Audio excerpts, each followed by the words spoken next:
Bueno, no tenemos mucho para decir. La persona a cual voy a coordinar ya todos la conocemos, sabemos quién es, lo que hacen. Como dijo Vicky, es una eminencia.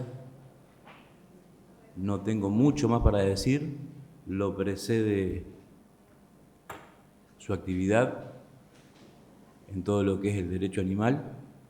Por lo tanto, le dejo sus palabras. El doctor Oscar Horta. Muchísimas gracias. Muy bien, pues muchas gracias. Gracias también por esas palabras así tan halagadoras, aunque merecidas completamente, pero bueno, lo hago igualmente. Voy a compartir aquí la pantalla un segundo con una presentación que tengo. Un segundo y empezamos. Muy bien, entiendo que sí se está viendo, ¿verdad? ¿Sí se ve? ¿Sí? Bueno, supongo que sí, porque nadie protesta. Para decir que sí, la gente es mucho más tímida que ¿Se parece. escucha bien? ¿Sí Para se ve bien? protestar. Sí, sí, se ve. Genial, muy bien. Pues vamos allá. Pues lo dicho, muchas gracias de verdad por su atención. Y lo que vamos a hablar aquí, lo que vamos a ver, va a ser distinto de muchas de las otras cosas que pueden ver cuando se habla de derecho animal, de estudios animales y de ética animal. Pero puede que sea de lo más importante que tenemos que tratar, ¿no? Entonces, bueno, al principio yo había preparado una cosa, pero le estuve dando bastantes vueltas y dije, mira, Óscar, no lo puedo hacer, tío. Porque lo que yo quería hacer, digamos que era entrar directamente pues en aquello de lo que va el título de esta presentación. Pero dándole vueltas, estaba en casa y decía, es que tienes que primero presentar el marco en el cual esto es cuadra. De manera que lo que vamos a hacer es un poco ver eso. En primer lugar, vamos a ver ese marco, vamos a ver cuál es la relevancia del futuro a largo plazo. ¿Por qué importa esto, no? ¿Por qué nos tenemos que plantear la importancia de lo que podemos hacer, no mañana, no dentro de un año, no dentro de 10 años, sino en el largo plazo? Luego vamos a ver de alguna manera, qué líneas de acción podría haber si consideramos que esto es lo que importa. Y luego vamos a ver eso, qué repercusiones tiene para el derecho animal. Así que bueno, vamos con la primera parte, ¿no? ¿Por qué todo esto es importante? Bueno, pues para verlo, un punto de partida interesante puede ser este. Yo no sé si han oído a las personas que están aquí de Louis Gompertz. Pues Louis Gompertz es un tipo que, como pueden ver ahí, tenemos un dibujo de él, pero no tenemos una imagen de él, porque del siglo XVIII y XIX. Este libro, Moral Inquiries, es un libro que tiene 200 años, salió en 1822. En este libro se defiende el veganismo, se defiende el antiespecismo, se defiende ayudar a los animales en situación de necesidad en el mundo salvaje, se defienden posiciones igualitaristas, se defienden posiciones que a día de hoy serían ya avanzadas en ética.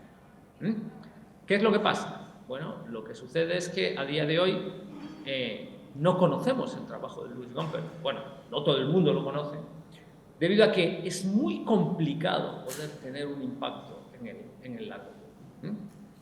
Y estamos hablando de que es muy, muy poco tiempo. 200 años nos puede parecer que es un montón, pero en realidad no es nada. A mí, mi tía me contaba historias de cuando los franceses, cuando el ejército de Napoleón habían estado en su aldea. Ella obviamente no lo había vivido, pero ella se lo había contado su abuelo, al que se lo había contado a la vez su abuelo, ¿no? O sea, 200 años no es nada. Claro, la cuestión entonces es que nos podemos plantear, ¿el trabajo que estamos haciendo aquí va a tener un impacto dentro de otros 200 años?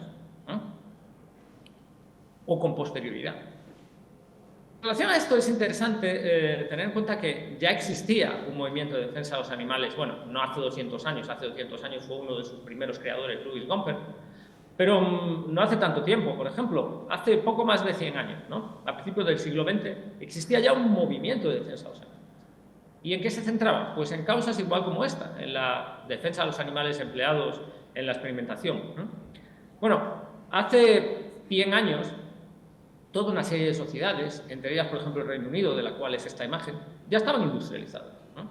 Y eran sociedades en las que se explotaban los animales, de manera que no era tan difícil hacer la conexión entre ambas cosas y, bueno, de alguna manera, visualizar que la industrialización se podía expandir también a la explotación de los animales, como efectivamente sucedió. Sin embargo, no se hizo un trabajo para prevenir eso. No solo esto, sino que una vez que eso sucedió, tampoco se hizo un trabajo para prevenir la industrialización en otros ámbitos de explotación animal, como estamos viendo a día de hoy. La industrialización de, por ejemplo, las piscifactorías o las granjas de invertebrados. Es un proceso en el que estamos a día de hoy.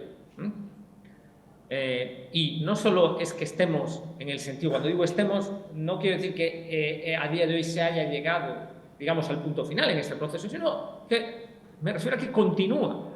Es un proceso que se está desarrollando a día de hoy, ¿no? Su última etapa, pues son las granjas de invertebrados terrestres, de insectos, ¿no? En las cuales, pues claro, la cantidad de animales empleados para distintos fines en ellas, pues son verdaderamente enormes, ¿no? Y claro, puede haber en este sentido, pues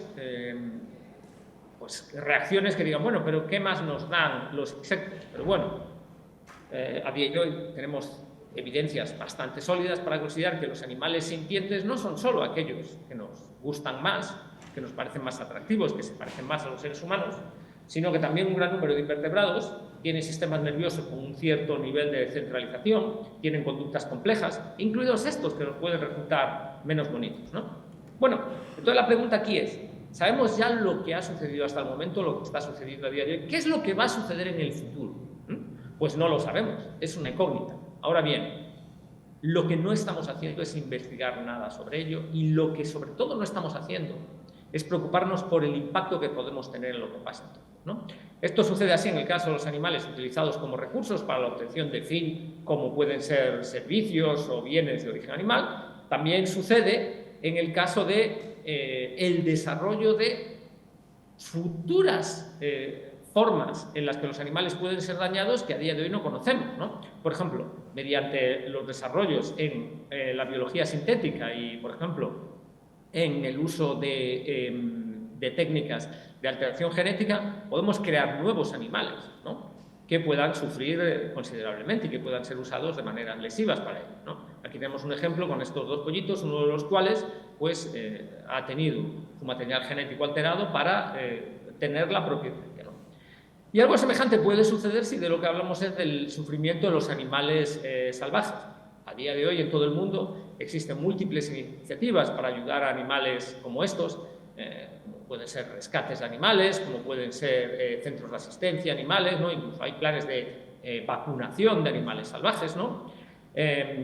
Iniciativas como por ejemplo la construcción de refugios, hay políticas públicas en este sentido que se pueden llevar a cabo para ayudar a estos animales, lo cual es muy importante porque pues, normalmente sufren y mueren por toda una serie de factores, ¿no? Entre los cuales pues, se cuenta, por supuesto, la acción de los seres humanos, pero también, digamos, que hay ahí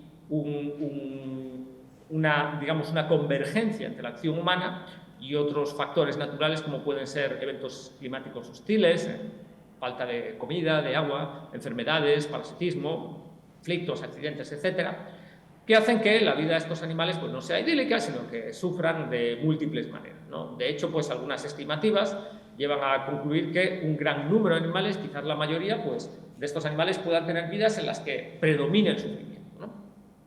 Y el problema con esto es que esto no es que vaya a frenarse en el futuro, sino que todo indica que, sobre todo en base a la acción de los seres humanos, el sufrimiento de los animales salvajes se puede ver incrementado, ¿no? Esto lo estamos viendo con bueno, pues el avance, digamos, de aquellos factores que inciden en el cambio climático, ¿no? Que ya es una realidad, ¿no?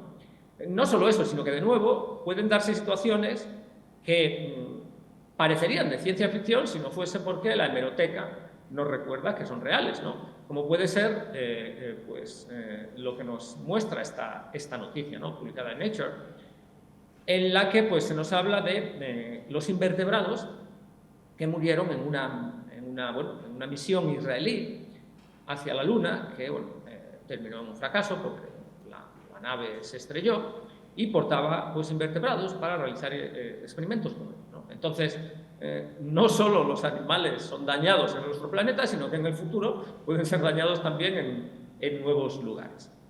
Bueno, entonces, con esto tenemos un poco algo general para decir que podemos tener un impacto en el futuro y ello es relevante, ¿no? Ello lleva a que el largo plazo importe porque los animales, los seres sintientes que viven en el futuro también van a importar, ¿no? Este argumento lo podemos refinar un poco, podemos decir que está injustificado discriminar a alguien en base al momento en el que existe, ¿no? Y además es significativo que el futuro va a tener mucha más importancia en el presente si lo que consideramos es simplemente el número de individuos. ¿Por qué? Pues por una razón tremendamente sencilla, que es que si consideramos el número de individuos que van a vivir en los próximos 10 años, 20 años, 30 años, pues podemos ver que claramente va a ser muy inferior al número de individuos que puedan existir a lo largo del resto del futuro, porque en el futuro a largo plazo, digamos que el número de generaciones que va a caber en ella, pues va a ser enormemente amplio. Estamos hablando de órdenes de magnitud. ¿De acuerdo? Entonces, estos riesgos de sufrimiento futuro a los que me he referido anteriormente no son insignificantes. Potencialmente su escala es muy notable, y sin embargo pueden pasar fácilmente inadvertidos. De hecho, casi no están siendo nada abordados allí, ¿no? Entonces, todo esto nos lleva a la segunda de las cosas que les quería comentar aquí, que es las líneas de acción que podemos llevar, ¿no?, para intentar evitar que esto tenga lugar. Y en ese sentido, pues cabe hablar de, por una parte, enfoques, abordajes direccionados y otros enfoques de carácter amplio. Los direccionados, de alguna manera, inciden en un punto concreto y pueden por ello tener un gran impacto, mientras que amplios, pues se aplican a un gran número, digamos, de posibles escenarios. Pero se pasó ahora. Lo que pasa es que el impacto en cada uno de ellos sería un poco menor. Bueno, pues existen diferentes ejemplos de todos estos enfoques, de enfoques más direccionados o de enfoques más amplios. Si consideramos un enfoque direccionado que está siendo algo abordado, tendríamos ahí pues las alternativas a la explotación de los animales. Enfoques direccionados poco abordados, por ejemplo, el trabajo para dar ayuda para reducir los daños que padecen los animales en el mundo salvaje. O, por ejemplo, la defensa de los invertebrados. Direccionados, no abordados. Pues, por ejemplo, la alineación no antropocéntrica de las inteligencias artificiales. Las inteligencias artificiales, cada vez de manera creciente, están siendo empleadas para mejorar el modo en el que se explota a los animales, no para dar ayuda a los animales. No solo eso, sino que en el futuro a largo plazo, cuando las inteligencias artificiales tengan un lugar mucho más central, ¿no?, o incluso puedan tener ámbitos de decisión, digamos, bajo su control, pues el hecho de que no los metas pues fines no antropocéntricos puede ser terriblemente lesivo para los animales, ¿no? Luego, ya hemos visto que hay posibles nuevas formas de dañar a los seres sintientes, ¿no? Pues con el ejemplo de nuevos organismos sintientes, esto de nuevo no está siendo prevenido, ¿no? Incluso las iniciativas, por ejemplo, legislativas, en este sentido, no están yendo en la dirección de evitar que esto tenga lugar para prevenir formas futuras de explotar a los animales, ¿no? Bueno, ¿y qué pasa con los enfoques amplios? Bueno, en primer lugar, cabría distinguir digamos, el trabajo que se realiza para transformar mentalidades y las opiniones prevalecientes a nivel social, ¿no?, para buscar un cambio social, ¿no?, tanto en el plano de las actitudes como en el plano institucional. Y también, por una parte, tendríamos otras iniciativas que, aunque no nos lleven a poder influir ahora, sí que nos van a posicionar en una mejor opción para en el futuro tener una mayor capacidad de influencia, ¿no?, con el aumento de nuestras capacidades y de nuestros conocimientos. Bueno, con respecto al primero de estos ámbitos, ya me referí a que podríamos hablar de la consideración moral de los seres sintientes y también el reflejo que esto puede tener en el plano institucional, y también la relevancia del sufrimiento. Esto es importante porque hay una cosa en la que me gusta incidir cuando sale la cuestión del sufrimiento, que es que debido a que muchas veces en la defensa de los animales se ha hecho mucho hincapié en el sufrimiento y no en otros daños, al final esto, que era algo en sí, ha dado lugar a que haya tenido una inversión absurda de las prioridades y que parece que preocuparse por el sufrimiento de los animales pues sea algo no considerado con ellos, porque lo que habría es que considerar otras cosas, otras formas, perdón, en las que son dañados, ¿no? Y esto es problemático, ¿no? Porque el futuro puede contener formas nuevas en las que los animales sufran y ello debería ser una prioridad, ¿no? Si quieren podemos hablar un poco más de esto más adelante. Bueno, todo esto es importante sobre todo porque el cambio moral, en primer lugar, no está claro que avance siempre hacia adelante. En cualquier caso, incluso si asumiésemos que eso es así y que el cambio moral, que el desarrollo moral o que el progreso moral, como a veces se llama, pueda ir siempre o en general en esa dirección, bueno, el problema es que el desarrollo tecnológico es mucho más acelerado. Estamos aquí ante una curva exponencial, de manera que es importante, por lo tanto, acelerar en el cambio moral, ¿no? Como es un ámbito amplio de trabajo porque parece que para cualquier escenario en el que nos encontremos en el futuro, tener sociedades en las cuales los animales no humanos sean más considerados, pues parece que nos va a poner en una mejor situación para darles ayuda, ¿no?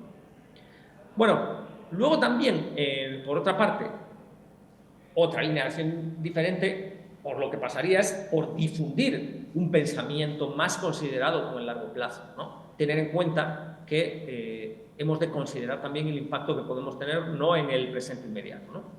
Y esto lo podemos llevar a cabo en el ámbito académico, lo podemos también llevar a cabo en el ámbito del emprendimiento social y del activismo, ¿no? Bueno, además de esto, me he referido a que al margen de lo que podemos hacer para transformar las actitudes, también podemos hacer avances que nos sitúen en una mejor posición en el futuro para actuar. Y hablaba de capacidades y de conocimiento. Con respecto a capacidades, pues obviamente podemos hablar de recursos, tener más recursos el día de mañana, tener más poder de influencia, ¿no? Aparte de tener mayores conocimientos y formación, ¿no? Entonces, en este sentido, para conseguir lo primero, pues es fundamental la formación de redes, ¿no? Y en este sentido también quiero de nuevo incidir en algo que en eventos anteriores también para la UBA he puesto de manifiesto. Cómo es un hecho significativo que la gente que trabajamos en ética animal, derecho animal, estudios animales, por ejemplo, en el mundo de habla hispana, ¿no? Conociéndonos, no tengamos una estructura para trabajar de manera coordinada, a pesar de que tengamos ciertas relaciones ahí. Entonces tendríamos que avanzar en ese sentido, pero no solo entre las personas que hacemos este trabajo académico, sino también hacer otras redes que nos conecten con otros sectores sociales, ¿no? En ese sentido, la conexión con entidades que tengan un peso en la toma de decisiones es muy relevante, ¿no? Y el posicionamiento social que podamos tener, ¿no? Bueno, y en el ámbito de la formación, pues obviamente aquí lo que sería fundamental es direccionar la investigación, llevar la investigación a donde es importante para tener un impacto práctico, no simplemente a los ámbitos que nos pueden parecer más interesantes o que pueden llamarnos más la atención, ¿no? En este sentido, algo importante sería también realizar investigación interdisciplinar, ¿no? Porque aquello que verdaderamente es importante en la defensa de los animales no es algo que pueda ser abordado exclusivamente, por ejemplo, desde el derecho animal, no. Será necesario también contribuciones, por ejemplo, desde las ciencias naturales, pero un trabajo solo desde las ciencias naturales poco va a tener, digamos, la amplitud que necesitamos. Necesitamos ética, derecho, ciencias sociales, ciencias naturales, etc., ¿no? Y también, por último, es fundamental aquí no seguir escuela, crear escuela. O sea, esto es algo que a veces por modestia no nos planteamos. Pero tenemos el potencial para transformar cuál va a ser la clase de investigación que se va a llevar a cabo en las próximas décadas, ¿no? O sea, ¿y qué vamos a hacer? ¿Hacer aquello que es académicamente más aceptable? Pues no, vamos a hacer aquello que importa. Entonces, en estos 3 puntos quiero incidir de nuevo en que direccionar la investigación a lo que en la práctica importa, eso es fundamental. Incluso aunque a día de hoy no tenga prestigio, porque lo que importa es esto, crear escuela. Yo cuando estaba en la universidad en los años 90, yo era un bicho raro, porque trabajaba en ética animal y aquello parecía una locura. O sea, el profesorado casi se reía de mí, ¿no? Y el resto de mis compas de estudiantes, pues también me veían así como un tipo un poco raro. Bueno, a día de hoy ya nadie me ve como un tipo raro. A día de hoy no tengo toda una serie, tengo un grupo de gente investigadora a mi alrededor, y creamos la base para el trabajo que las nuevas generaciones puedan hacer sobre esto. Pues lo mismo hay que hacer, cada cual en su ámbito de trabajo. O sea, no tener ninguna vergüenza, hay que ir en ese. Bien, y ya por último, para tratar el último punto, el del derecho animal y el futuro de los animales. Bueno, han visto que estoy haciendo una combinación aquí de colores, ¿no? Azul, celeste y blanco, ¿no? Para que les guste ahí en Argentina, ¿no? Podría haberle puesto ahí un sol, pero bueno, eso no veía el contexto para hacerlo. Bueno, pero por lo menos los colores están. Bueno, pues en el ámbito de la investigación en derecho animal hay toda una serie de cosas que se pueden hacer y hay trabajo que ya se está haciendo. Por ejemplo, trabajo en que respecta al desarrollo, ¿no? La ampliación de la personalidad legal a los animales, ¿no? Pues eso es un trabajo interesante que sienta las bases para avances en este sentido, pero también hay otras líneas de acción en las que se puede trabajar. Por ejemplo, en mejoras en la litigación, ¿no? Por los animales, ¿no? Mejoras también en las tomas de decisión judiciales. Perdón que ahí le falta un acento, el corrector, o sea, yo pensaba que estaba escribiendo en inglés.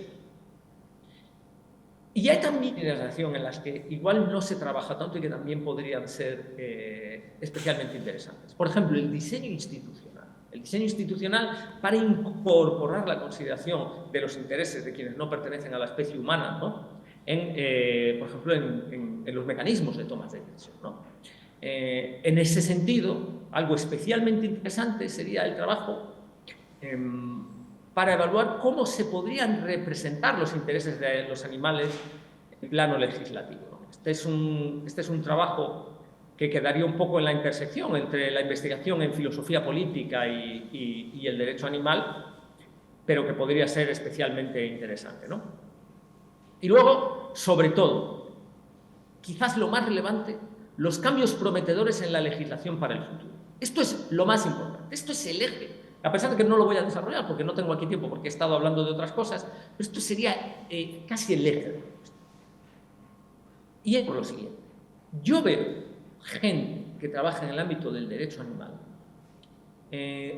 desarrollando trabajo, pensando en qué cambios de la legislación pueden ser, digamos, aquellos que tengan un mejor impacto para los animales es ahora.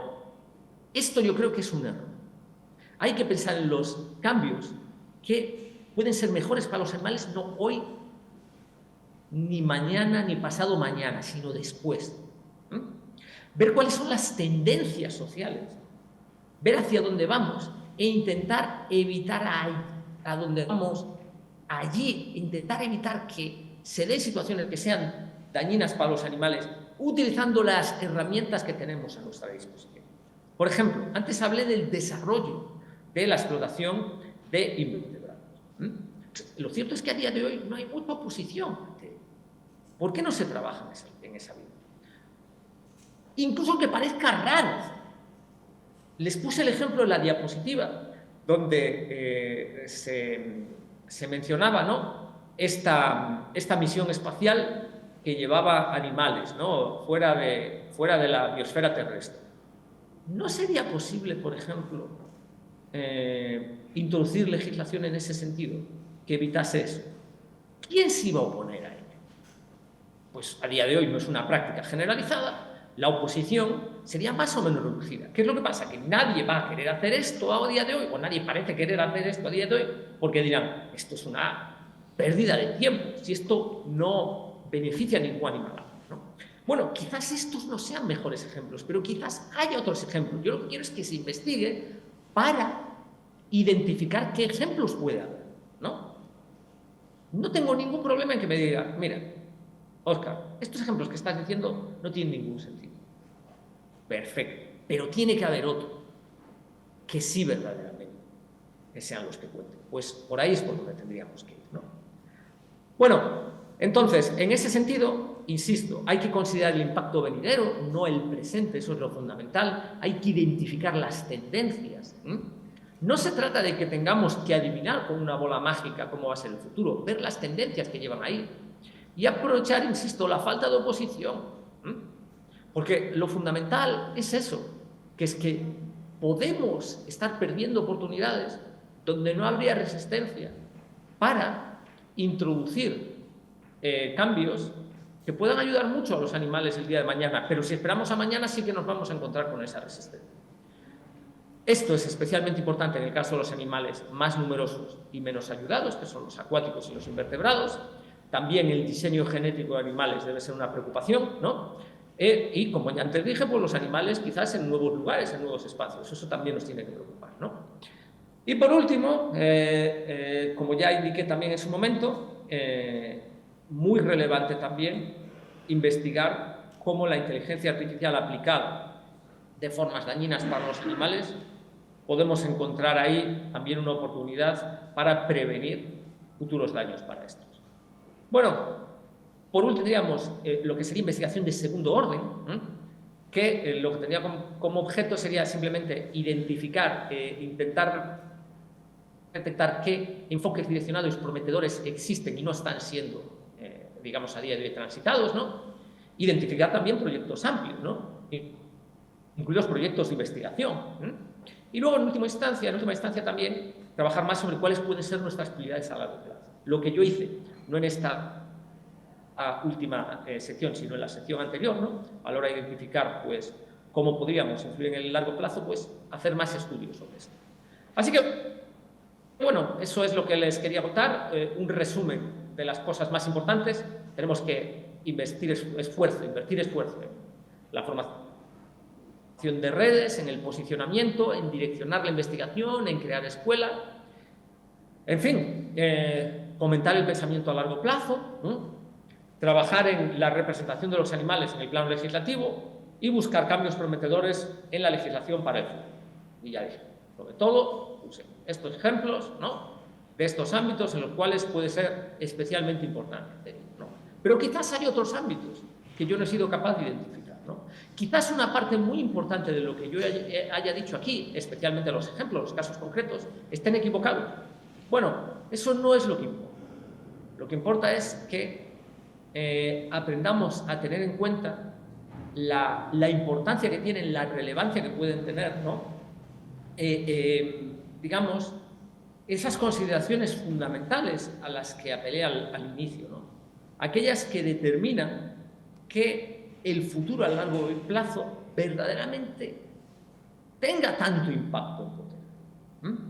Lo que suceda, insisto una vez más, en el presente va a ser algo volátil, va a ser algo que dentro de 50 años ya nadie va a recordar. Igual que a día de hoy no solemos pensar en los animales que eran explotados en el siglo XIX. En el siglo XIX había una gran priorización en el activismo en defensa de los animales a nivel internacional de la situación de los animales utilizados para el transporte. Los caballos en concreto. No existían los vehículos automóviles, ¿no? Y los animales explotados como fuerza de trabajo y como medio de transporte, pues eran los caballos sobre todo. Y como consecuencia de eso se trabajaba mucho para evitar el sufrimiento de los caballos. ¿Cuándo fue la última vez que oyeron hablar, ¿no?, de lo relevante que fue ese trabajo? No han oído hablar de eso. Ya nadie piensa. Igualmente, dentro de 100 años, ¿van a hablar del trabajo que hacemos a día de hoy? Pues si de lo que nos ocupamos es meramente de las prioridades que tenemos enfrente, pues obviamente podemos esperar que sea bastante posible que la respuesta sea negativa. Nadie se va a acordar de lo que hablamos. Y en ese sentido es relevante, porque aquí hay una lección que nos podemos aplicar a nuestra propia vida y que es aplicable al trabajo que hacemos colectivamente, ¿no? Yo una una recomendación que les hago, por ejemplo, a mis estudiantes, sobre todo cuando empiezan a investigar, cuando son estudiantes de doctorado o si, por ejemplo, están a punto de terminar el doctorado y están intentando abordar la carrera predoctoral o han acabado su maestría, lo que sea, y tienen diferentes opciones, ¿no?, de trabajo. Yo lo que les digo siempre es, elijan aquella vía de trabajo y hagan únicamente aquello que dentro de 10 años o dentro de 25 años se vayan a alegrar y vaya a ser una inversión que merezca. Pero hacer algo que puedes prever que dentro de 10 años o dentro de 25 años no te vas a acordar de ello y no va a ser importante, eso es algo que no debes hacer. Eso es una pérdida de tiempo en tu vida. Lo mismo sucede a nivel activo. El trabajo en el que tenemos que estar empleando esfuerzos es aquel que dentro de 50 años, que dentro de 100 años, que dentro de 500 años, o más allá en el futuro, vaya a haber marcado una diferencia. No aquel que marca la diferencia el año que viene, ni dentro de 5 años. Entonces, esta es la idea clave. En base a esta idea clave, yo les he dado algunas nociones sobre cómo esto puede ser importante para tener el máximo impacto en la investigación que llevemos adelante, cada cual en su ámbito, pero sobre todo en el plano del derecho animal, ¿no? ¿Qué variaciones habría que hacer con respecto al trabajo que se hace ahora para llegar a esa situación en la cual el impacto que tengamos sea mucho más positivo? Insisto, esto no quiere decir que los ejemplos que he dado o que las ideas que he dado sean las más adecuadas. Pero yo creo que la idea general sí que es correcta. Entonces, bueno, sin más, yo voy a dejarlo ya.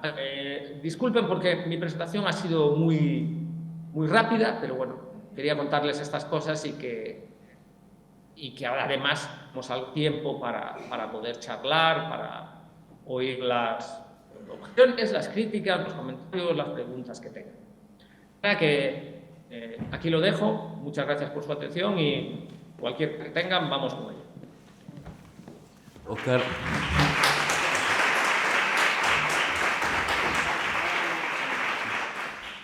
Óscar, muchísimas gracias. Acá te vamos a hacer algunas preguntas. No sé quién quiere preguntar primero. ¿Alguien que levante la mano?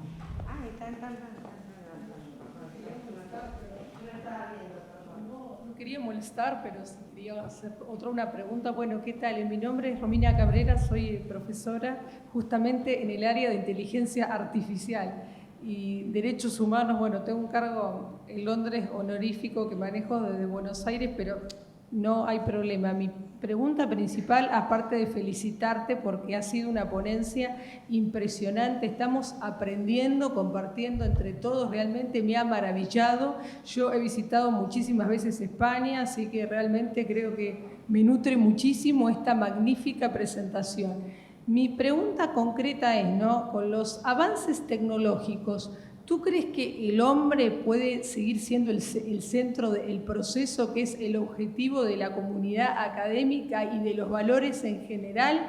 ¿O crees que, según también todas tus investigaciones, ¿no?, que no sean concretamente en tecnología, pero ya que estamos con una visión hacia el futuro, ¿no?, el hombre puede dejar de ser el centro y dejar que la inteligencia artificial lo reemplace, o las acciones positivas como este congreso que estamos tomando y la técnica legislativa, la regulación de la inteligencia artificial y todo lo que tú has dicho maravillosamente puede ser que cree un futuro con tecnología hacia la paz, pero con control humano? Solo eso y mis respetos a este maravilloso congreso y a tu ponencia. Gracias.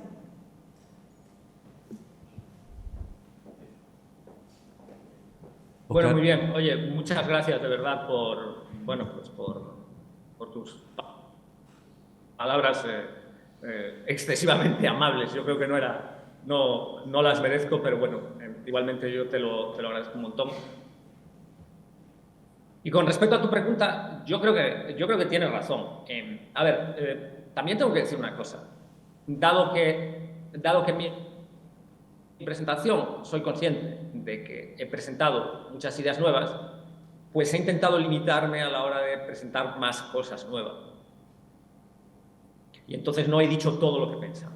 Pero tú sí has apuntado algo que yo creo que es correcto. En el camino en el que vamos ahamos, todo indica que cada vez más decisiones van a estar en manos de inteligencias artificiales. No sabemos cuándo vamos a llegar a tener inteligencias artificiales de carácter general, ¿no? Que no sobrepasen a la inteligencia de los seres humanos en tareas muy específicas, muy concretas, sino en un amplio abanico de tareas diferentes, ¿no? Pero bueno, es posible que no estemos muchas décadas por detrás de este evento. Sería extraño que, a no ser que algo raro suceda antes, que no lleguemos antes del final de este siglo o de la primera mitad del próximo, ¿no? Para considerar, digamos, las expectativas más, digamos, más generalizadas, más asumidas de manera común sobre esto. Y cuando ello suceda, pues ya no estaremos hablando de que amplios campos de la decisión estén en manos de las inteligencias artificiales, sino que los más relevantes vayan a estar. Entonces, en este sentido hay un problema que, bueno, quienes trabajan en inteligencia artificial tienen familiaridad plena con él, pero quienes no, quizás no tanto, que es el problema de la alineación, que es cómo podemos hacer que aquellas decisiones, o más que aquellas decisiones, que aquellas metas, que aquellos objetivos que tengan las inteligencias artificiales vayan en línea con aquello que queramos que hagan, ¿no? Este es un problema muchísimo más complejo de lo que parece, porque especificar las metas que queremos es algo mucho más complicado de lo que parece, ¿no? Porque cuando damos una especificación muy general, pues podemos dejar, digamos, huecos que hagan que seguir nuestras instrucciones al pie de la letra tenga consecuencias desastrosas, ¿no? Como en el relato del rey, ¿no? O como aquellos relatos en los cuales pues, aparece un genio de la lámpara, ¿no? Y se le piden 3 deseos, ¿no? Y el tercer deseo siempre es revertir los 2 deseos anteriores, ¿no? Entonces, el problema con el trabajo en alineación de las inteligencias artificiales, bueno, en primer lugar, no sabemos si se va a tener realmente éxito con este trabajo. Pero en segundo lugar, es un trabajo plenamente antropocéntrico. Se busca alinear las inteligencias artificiales con los objetivos y con los intereses humanos, pero no con los de los animales no humanos.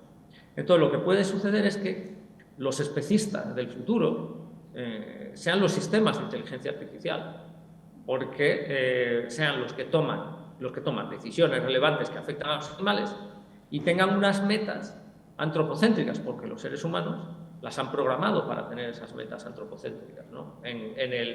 En sus objetivos últimos, o si se quiere, en sus, como se diría, en sus cores motivacionales, ¿no? En sus núcleos motivacionales, se han puesto estas metas. Pero incluso si no hablamos de núcleos motivacionales, si hablamos de algo mucho más cercano a lo que podemos pensar a día de hoy, que es el rol y las capacidades de las inteligencias artificiales, en definitiva, aquellas órdenes que les damos tienen como objetivo la consecución de aquello que es beneficioso para ciertos seres humanos.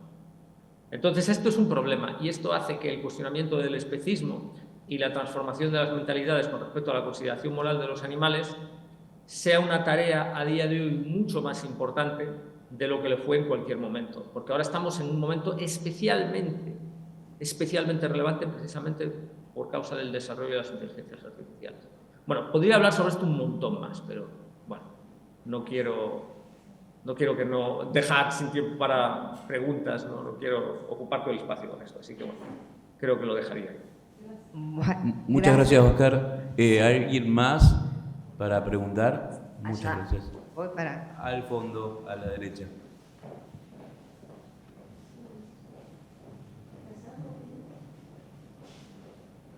Hola, Hola, gracias. Mi pregunta es muy sencilla. Mi nombre es Cristina. Acércate, por favor, el micrófono. ¿Ahora se oye?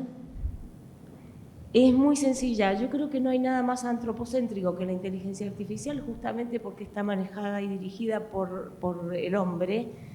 Pero además quisiera saber si en España, como acá no se hace, se educa en las escuelas de niños y en las de periodismo, por ejemplo, el respeto hacia los animales. ¿Y qué pasa con la industria del entretenimiento en España, que es tan brutal con los animales como en el resto del mundo? Solo eso.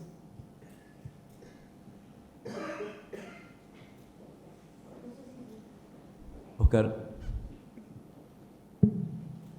no sé si escuchaste bien, no se escucha.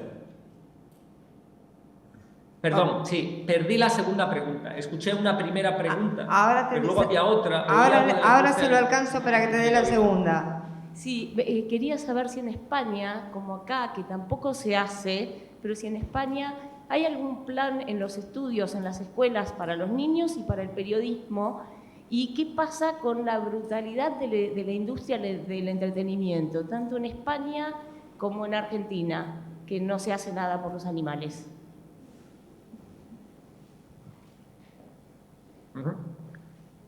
Bueno, aunque es una cuestión bueno, son cuestiones diferentes entre sí que nos llevan lejos de lo que era la presentación. Con respecto a lo primero, hubo un cambio en la legislación hace unos años recientes en lo que respecta a la educación en primaria y secundaria, y a día de hoy legalmente el respeto por los animales está incluido como uno de los objetivos que tendría que tener la educación, es uno de los valores transversales, ¿no? Lo que pasa es que es un poco que se lleva a la práctica depende de la tarea del profesorado.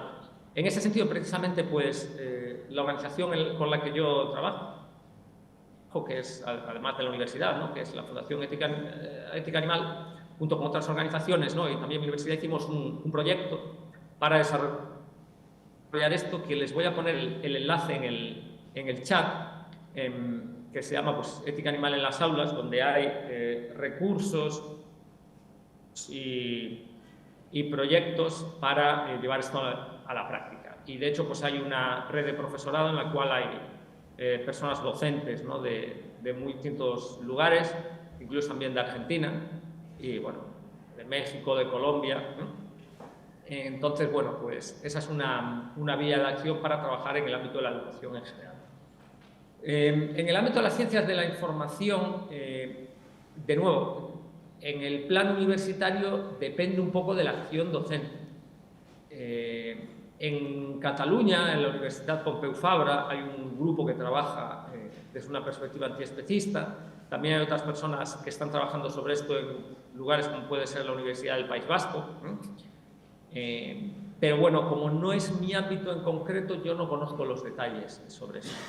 Y luego, con respecto a la industria del entretenimiento, pues, en fin, en el caso del territorio español ha habido bastantes avances en ese sentido. Por ejemplo, los circos con animales ya están siendo una cosa del pasado, ya incluso los que había están dejando de tener animales, ¿no? Ya prácticamente eso no existe, además de que no pueden actuar en un gran número de lugares. Y luego existe la tauromaquia, que la tauromaquia tiene un rol que es interesante, porque por una parte la existencia de la tauromaquia lleva a que ciertos sectores sociales se posicionen contra la defensa de los animales, ¿no? Sectores sociales que a día de hoy pues, han decidido alinearse con la ultraderecha, ¿no? Para los animales es negativo, porque para los animales el hecho de que haya un ámbito político que se identifique como contra ellos, pues es un poco problemático, ¿no? De hecho, pues su presidente va a estar por aquí dentro de pocos días para apoyar a la fuerza política que quiere luchar contra la protección de los animales. Pero luego, por otra parte, se da la paradoja maquia en España, sirve un poco como un acicate, es un motor para la defensa de los animales. porque la gran mayoría de la población está muy en contra de la tauromaquia y de otras formas de explotación semejantes, ¿no? Y entonces ese fuertísimo rechazo que hay por la tauromaquia lleva a que mucha gente acabe implicándose en la defensa de los animales y acabe muchas veces haciéndose vegana, ¿no? De manera que, bueno, eso es un poco igual lo que podría decir sobre esto, ¿no? No querría, digamos, extenderme mucho más, entre otras cosas, porque tampoco se refiere estrictamente a las cosas que hablé, pero bueno, creo que esto podría ser algo que valiese como respuesta general a esas dos preguntas. Muy bien, Oscar. ¿Alguna pregunta más? Y después de ella, acá hay una pregunta más, después de ella lo vamos a liberar a Oscar. Tengo una pregunta acá en forma electrónica y después ya daríamos por concluida la participación. ¿Hacemos la electrónica primero? No tengo problema. Bueno, Oscar, Camila Pires te pregunta, ¿qué estrategias se podrían evaluar para limitar el avance del uso de cerdos para trasplantes?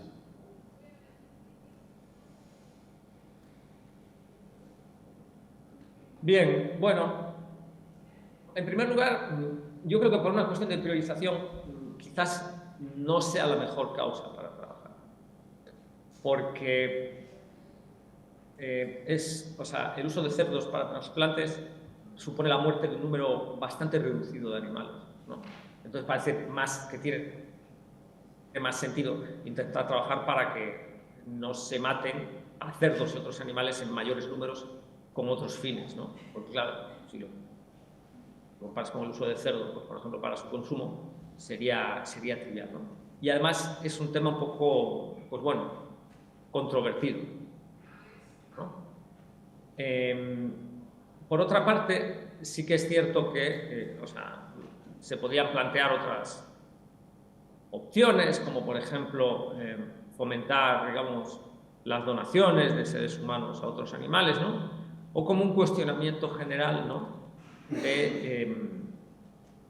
Del uso de animales en la experimentación. Pero bueno, creo que es un ámbito que, por una parte, suscita mucha más controversia que otras formas de dañar a los animales, y luego, por otra, como ya digo, no implican a un número muy masivo de animales. Entonces creo que sería igual más estratégico centrarse en esto, intentar avanzar considerando las prácticas que dañan a un mayor número de ellos, teniendo en cuenta además que si lo hacemos de forma que vaya en línea con algo que comenté antes, que es avanzar en la consideración moral de todos los seres sintientes, ¿no? Hacer activismo presentando los argumentos a la sociedad, no simplemente decir, no, bueno, es que estos animales deberían ser protegidos, sino decir, deberían ser protegidos porque son sintientes, tienen la capacidad de sentir y de sufrir, y eso es lo moralmente relevante, no la posesión de capacidades como la inteligencia, que de hecho no todos los seres humanos poseen, y que además no es en sí lo que hace que podamos sufrir daños y beneficios, ¿no? Creo que en este sentido, si avanzamos así, ello puede, de alguna manera, ser útil no solo para cuestionar aquellas formas de dañar a los animales más lesivas a las que nos estemos enfrentando, sino que también en general pueden ser de ayuda para hacer avances en otros ámbitos también. Bueno, de nuevo, creo que se podrían decir muchas más cosas, pero esto es lo que diría para resumir y para no comerme excesivamente tiempo de este evento. Oscar, te hacemos la última pregunta. Hola, Oscar. Aquí Celeste Jiménez de Chile. Te saludo con mucho cariño, nos hemos visto varias veces. Mira, una pregunta de algún tema que presentaste también paralelamente, pero creo que es la base. ¿Cómo ves las posibilidades de representación jurídica y política de los animales no humanos a la luz de lo que acabas de decir, atacar la mayor cantidad de sufrimiento, digamos al estilo Singer, pensando en activismo eficaz también? ¿Cómo ves que desde la filosofía a la política y a lo jurídico se puede llevar más adelante el tema? Te menciono también que allá tienen ya el caso del Mar Menor como sujeto de derecho, que yo creo que puede servir, pero ¿tú ves alguna forma masiva de plantear una representación política animal o de sujetos de derecho? Gracias.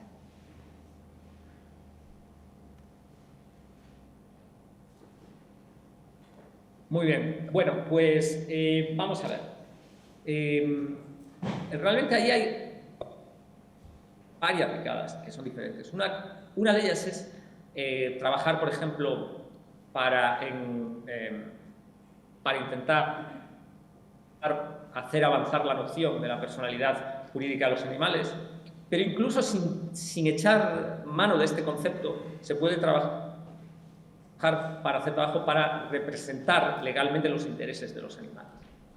Hay diferentes formas de hacer esto. Hay una tesis doctoral de Dan Hooley, escrito H-O-L-E-Y, tiene ya unos años, donde él trabaja sobre esto. Y luego hay también una iniciativa en Europa que se llama, creo, Representing Animals, que están hablando también sobre esto, comenzando con Alemania y luego intentando llevarlo a la Unión Europea. Entonces, ahí hay toda una serie de diferentes mecanismos que han sido considerados. En primer lugar, la creación de oficinas que representen a los animales, que por ejemplo puedan emitir informes, que igual pueda discutirse si esos informes han de ser vinculantes o no han de ser vinculantes, pero incluso aunque no fueran vinculantes, sería interesante porque serviría para abrir un debate sobre ello. Informes cuando, por ejemplo, nuevas legislaciones o cuando se aprueben o cuando introduzcan políticas públicas que puedan dañar a los animales, ¿no? Luego, aparte de esto, pues podría haber otras figuras, como por ejemplo en Suiza, personal en el ámbito de la abogacía o fiscales que defienden a los animales, que representan los intereses de los animales, ¿no? Y que sea personal funcionaria, o sea, que sean funcionarios, ¿no? Luego, ya más concreto en el plano legislativo, ya de manera más especulativa, se podría plantear la posibilidad, por ejemplo, de que hubiera representantes, ¿no? en las cámaras de los intereses de los animales, ¿no? O incluso, por ejemplo, si esto puede ser demasiado especulativo, ¿no? Reservar un asiento, ¿no? en un parlamento para alguien que esta persona deba ser elegida para representar los intereses de los animales, si esto nos parece demasiado avanzado, ¿no? Pues podría, si no también otras opciones que podrían plantearse, sería ver cómo podríamos incorporar, por ejemplo, el rol de la defensa de los animales, pues por ejemplo, en otros poderes, ¿no? Por ejemplo, que haya un ministerio o un ministerio que defienda a los animales o una dirección de un ministerio que defienda a los animales, ¿no? Y que un determinado gobierno pues lo nombre, no, sino de alguna forma reforzar o blindar el rol y las atribuciones que este ministerio tenga, ¿no? Entonces, en ese sentido, en cada uno de los distintos poderes del Estado, ¿no? En los planos judicial, legislativo y ejecutivo, podríamos pensar en fórmulas, ¿no? para llevar esto a cabo. Es verdad que a día de hoy puede ser un poco especulativo esto, pero nos puede servir para que avance el debate y quizás formular las propuestas más especulativas pueda servir para dar cuerpo a iniciativas que sean menos ambiciosas, pero que no obstante puedan ejercer un papel, ¿no?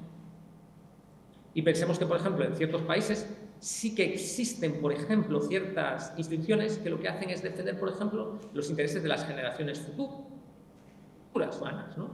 Pues podríamos copiar estas instituciones para incluir en ellas no solo los intereses de las generaciones futuras humanas, sino también de los demás animales, ¿no? Bueno, es una respuesta un poco vaga, pero ojalá pueda servir de algo, pueda ser de algo. Oscar, te agradecemos desde acá, desde Buenos Aires, desde la UBA, tu participación. Fue un gran honor poderte haber coordinado desde lo personal y desde lo general, agradecerte en nombre de todos los participantes de este congreso. Bueno, muchas gracias. Gracias por invitarme. Gracias también a Vicky, como siempre. Te mando un saludo. Gracias a ti por la coordinación, por supuesto. Y nada, espero que nos sigamos viendo en siguientes oportunidades. Algún día nos veremos también ahí, seguro. Tenemos que armar la escuela. Les mando un abrazo. Bueno, gracias, Oscar. Gracias, Fernando. Gracias a todos, muchísimas gracias, que tengan buen día.